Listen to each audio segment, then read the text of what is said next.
Um bom dia, querido irmão, querida irmã. Hoje, mais uma vez, nos encontramos. Que alegria é poder todos os dias partilharmos a palavra de Deus.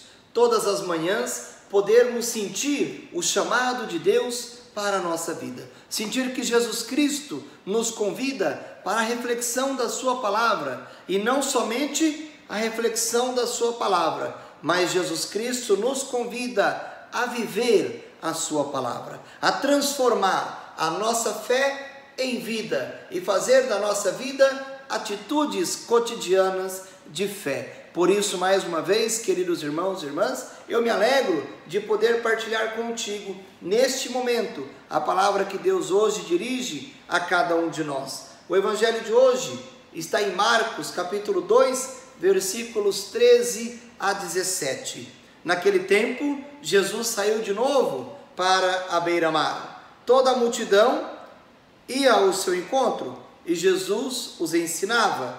Enquanto passava, Jesus viu Levi, o filho de Alfeu, sentado na coletoria de impostos e disse-lhe: "Segue-me, Levi." E levantou e seguiu Jesus. E aconteceu que, estando na mesa na casa de Levi, muitos cobradores de impostos e pecadores também estavam à mesa com Jesus e seus discípulos. Com efeito, eram muitos os que o seguiam.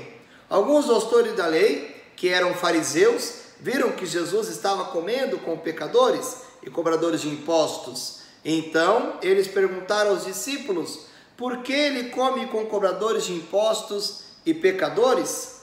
Tendo ouvido, Jesus respondeu-lhes: "Não são as pessoas sadias que precisam de médicos, mas as doentes. Eu não vim para chamar os justos, mas sim os pecadores." Palavra da salvação. Meu amado irmão, minha amada irmã, não podemos nos alegrar em termos pecado. É lógico, Deus não ama o nosso pecado. Deus abomina o pecado que temos, mas Deus ama todo pecador. Mas para isso é necessário não agirmos como os fariseus. Quero recordar vocês a oração daquele fariseu dentro do templo: "Obrigado, Senhor, porque eu não sou como este pecador."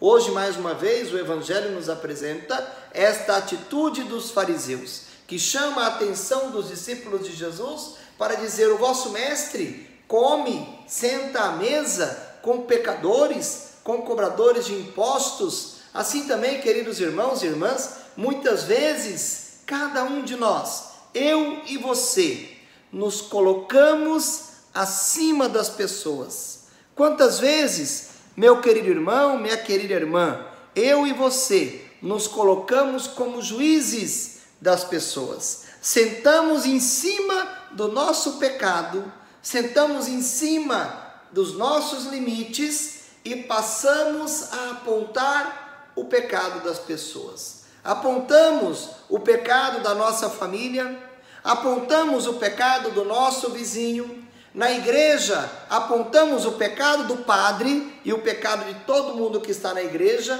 É claro que o padre aqui sempre é o que é mais massacrado, né? Mas esquecemos dos nossos pecados. Na sua casa, quantas vezes você condenou o seu sobrinho, a sua sobrinha, a sua cunhada, o seu cunhado, mas esqueceu de olhar para dentro de casa? Existe um ditado feio lá no interior, e que eu conheço também. É feio, mas o padre vai dizer, né? Diz que o macaco senta em cima do rabo e fica apontando o rabo dos outros. O que aconteceu no evangelho de hoje foi exatamente isso. Os fariseus sentaram em cima dos seus pecados, porque tinham tantos também, e apontaram o pecado dos outros. Por isso Jesus Cristo vai dizer: "Eu não vim para quem está sadio, eu vim para aquele que está doente, aquele que está ferido, a ovelha perdida." É do resgate que Jesus Cristo fala. Se prestarmos atenção no Evangelho de Jesus, ele sempre está envolvido em resgatar as pessoas, em trazer de volta a ovelha perdida, em levantar a pecadora, em curar o leproso, em curar o paralítico. É sempre aqueles que estão à margem. Possamos, amados irmãos e irmãs, viver na nossa vida o desejo do Cristo. Primeiro, nos reconhecermos pecadores, tristes são aqueles que vivem a autossuficiência da fé e de tantas outras atitudes, estão fechados, não se abrem para relacionamentos, não se abrem para a misericórdia, não se abrem para a acolhida. E por isso sofrem, e por isso são amargos, por isso são pessoas azedas e vão morrer azedos sozinhos, porque não são capazes de amar, não são capazes de acolher, não são capazes de se reconhecerem também pecadores, também fragilizados, mas se revestem de autossuficiência e sentem-se melhores que todos os outros e passam, como os fariseus, a julgar as pessoas, a avaliar as atitudes dos outros. Que tristeza, se não conseguirmos deixar de lado a autossuficiência, se não eliminarmos o juiz que existe dentro de nós, que vive a julgar, medir e condenar as pessoas. Seja mais leve, seja menos juiz e mais misericórdia, seja menos julgador e mais acolhedor, e serás feliz, e será também uma pessoa que vive as atitudes de Jesus. Que Deus nos abençoe, abençoe a nossa vida, abençoe a nossa história, esse Deus que é Pai, Filho e Espírito Santo. Amém.